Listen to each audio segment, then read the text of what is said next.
బిడ్డకు vice president of ఇండియాగా ఒక complete opposition party అభ్యర్థిగా దేశంలో ఉన్నటువంటి అనేక పార్టీలు సపోర్ట్ చేసినటువంటి వ్యక్తి గెలవాలని కోరుకోవడం కూడా అది డెఫినెట్గా ఒక పాజిటివ్ ప్రాంతీయవాదం అవుతుందని చెప్పి నేను మనస్ఫూర్తిగా భావిస్తూ ఉన్నాను.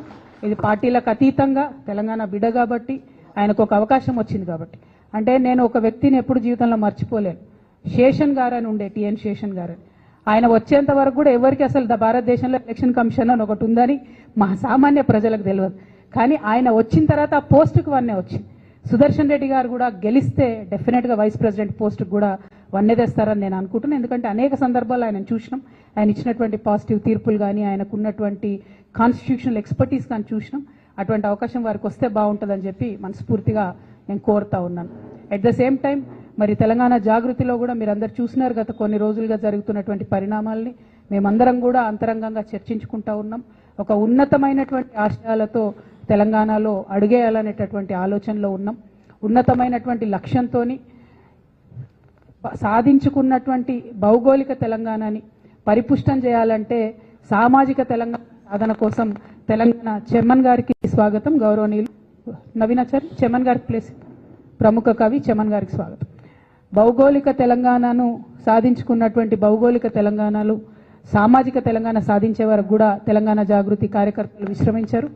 మరి తెలంగాణ సామాజిక తెలంగాణ సాధించాలంటే అన్ని వర్గాలకు సరైనటువంటి అవకాశం వచ్చే విధంగా, అన్ని వర్గాలకు సరైనటువంటి స్వేచ్ఛ వచ్చే విధంగా, అన్ని వర్గాలకు సమున్నతమైనటువంటి సంపద వచ్చే విధంగా తెలంగాణ జాగృతి కృషి చేస్తుందని ఈ సందర్భంగా తెలియజేస్తా ఉన్నాను.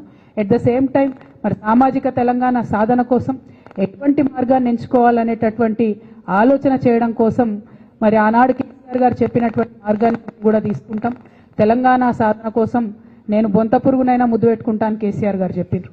సామాజిక తెలంగాణ సాధన కోసం తెలంగాణ జాగృతి నుండి మేము లెఫ్ట్ టు రైట్ ప్రతి ఒక్కరిని కలుస్తాం, మేధావులందరినీ కలుస్తాం, కవులు రచయితలందరినీ కలుస్తాం, వారి యొక్క ఒపీనియన్స్ తీసుకుంటాం. తెలంగాణలో కేసీఆర్ గారి హయాంలో జరిగినటువంటి మంచినంతటి కూడా మనం ఇంకా ఎట్లా తీసుకొని వెళ్ళగలుగుతాం, ఇంకా పరిపుష్టంగా ఎట్లా చేయగలుగుతాం, ఆనాడు చేయకుండా మిగిలిపోయినటువంటి కొన్ని పనులు ఎట్లా ఉన్నాయి, మళ్ళీ మూడోసారి కూర్చుంటే కేసీఆర్ గారు తప్పకుండా సామాజిక తెలంగాణ సాధనలో బలీయంగా కృషి చేసేవారని నేను నమ్ముతున్నాను. వారు అన్ఫార్చునేట్లీ అవకాశం రాలేదు కాబట్టి తెలంగాణ జాగృతి ఆ ఎజెండాను ముందుకు తీసుకుని వెళ్తుందని కూడా ఈ సందర్భంగా తెలియజేస్తూ మరి కాళోజీ నారాయణరావు గారి జయంతి సందర్భంగా, చాకలైలమ్మ గారి వర్ధంతి సందర్భంగా ఆ మహోన్నతమైనటువంటి వీరులు ఇచ్చేటటువంటి ఆ స్ఫూర్తిని ముందుకు తీసుకెళ్లడానికి ఇక్కడికి వచ్చినటువంటి మిత్రులందరికీ కూడా మళ్ళొకసారి ధన్యవాదాలు తెలియజేస్తా ఉన్నాను. ప్రముఖ కవి చెమన్ గారు, అట్లానే ఉషారాణి మేడం గారు, ఇంకా అనేక మంది సాహిత్యమూర్తులు వస్తూ ఉన్నారు. వీరందరి ఒపీనియన్స్ కూడా తీసుకుంటాం. అల్టిమేట్గా ఒక మంచి సమాజం, అందరికీ అవకాశాలు ఉండేటటువంటి సమాజాన్ని నిర్మించడం కోసం మా వంతు కృషి చేస్తామని ఈ సందర్భంగా తెలియజేస్తా ఉన్నాను. Thank you. జై తెలంగాణ, జై తెలంగాణ. ఏమై స్లో ఉన్నారు? జై తెలంగాణ, జై జాగృతి. మీడియా మిత్రులకు ఒక చిన్న రిక్వెస్ట్ ఏంటంటే, మేము ఈ సమావేశాన్ని కొనసాగించుకుంటాం. మీరు ఒకవేళ కదలాలనుకుంటే కైండ్లీ స్లోగా కదలండి.